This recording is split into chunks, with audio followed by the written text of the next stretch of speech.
Hello everyone, thanks for tuning in today.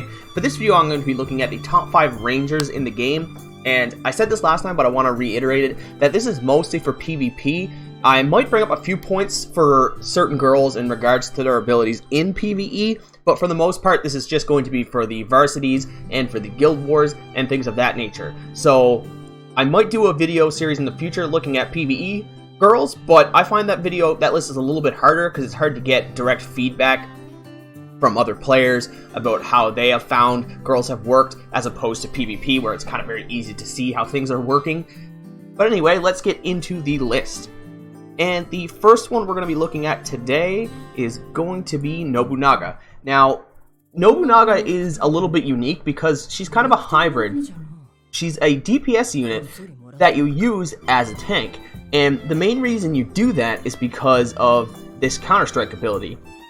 Very similar to Sonya, whenever she gets hit, she counterattacks, and the counterattack is quite strong at 120% of her attack as damage.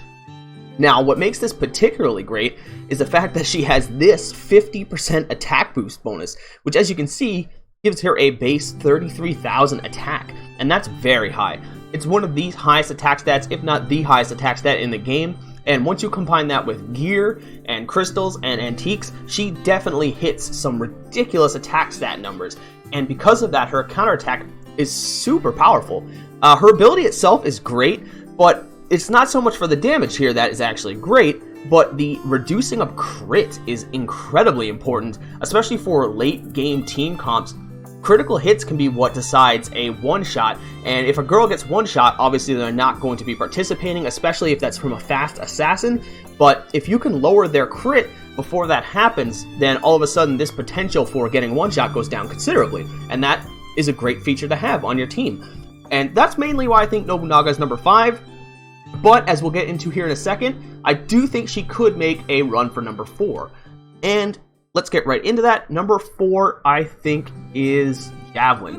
But I want to start off with this caveat. I only think Gavilan is number 4 if you have 2 of them. Because if you have 2 of them, they start to play off each other very well.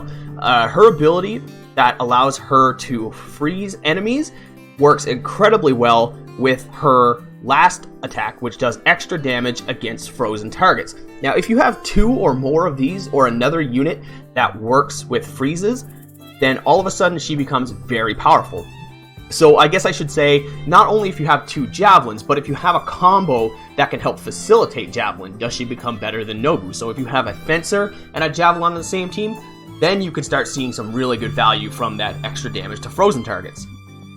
But not only that, she also fills the same kind of role as Nobu in the sense that she's a DPS CC target, but she also acts as a tank because of this, when taking damage, reduces attackers' attack by 9% and boosts her own attack by 9%. In the first round, if she gets hit 4 or 5 times, this stacks very quickly, and this can make her do a lot of damage, especially combined with the frozen damage boost.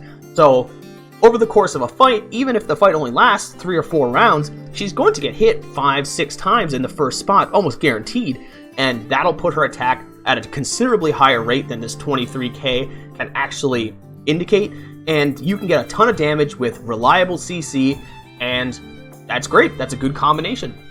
So let's go on to number 3. And number 3 is Amazon.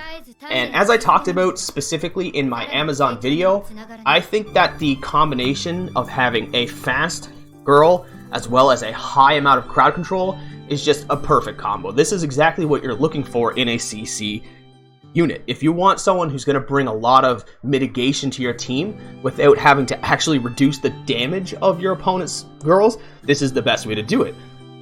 Having a 50% silence on all enemies is ridiculous, and I can't overemphasize how good that is.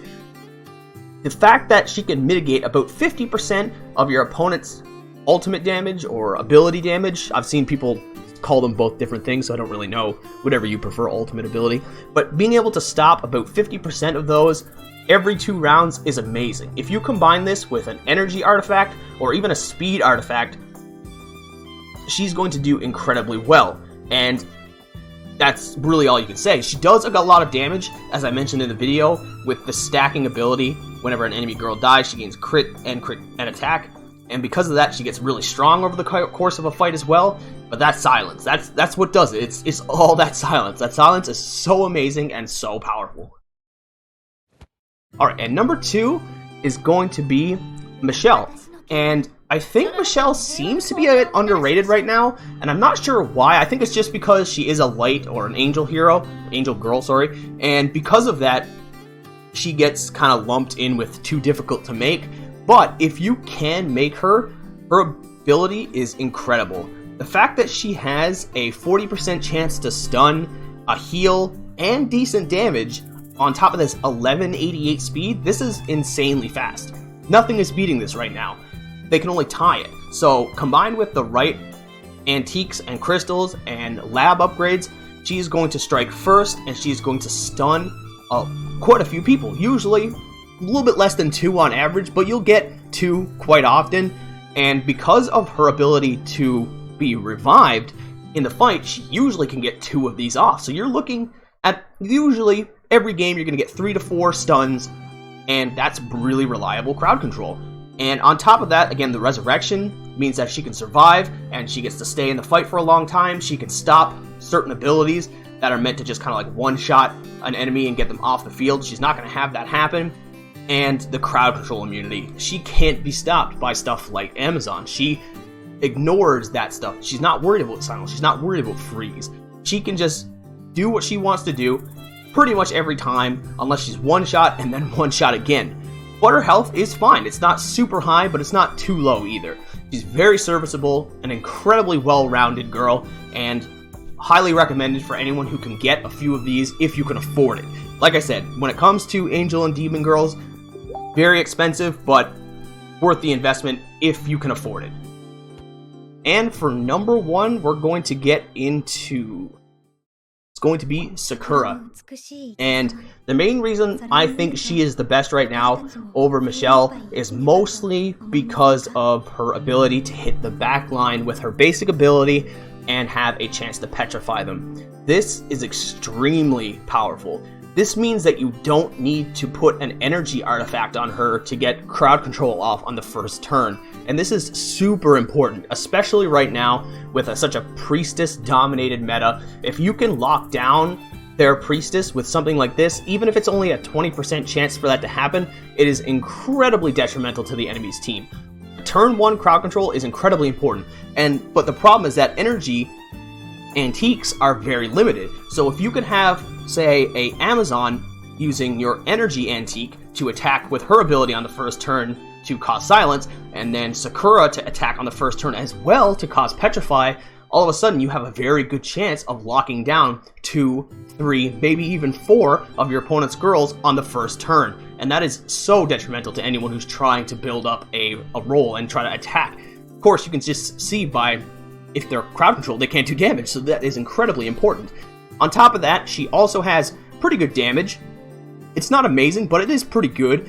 But she also has Petrified Immune, which is kind of niche, but I think a lot of people in the later games do end up with Amelia on their team.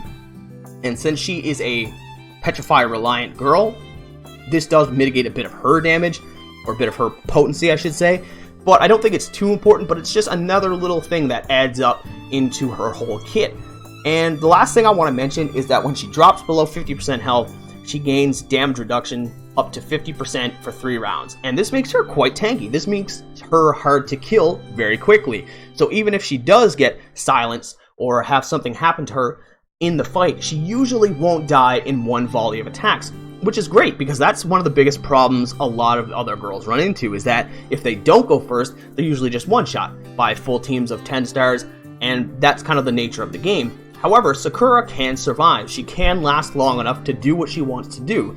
Now, whether or not her teammates, the other girls on her team can do the same, that's another story. But at least she has that as an option. She can come back from a bit of trouble in a game and a fight. So, I think she's the best ranger right now. That is a bit debatable. I can agree with that for sure, but in my opinion, she is the best ranger. If you guys disagree, or if you just have something to say about the video, make sure to hit the comments below and let me know what you're thinking. And as always, guys, thanks for watching and have a great day.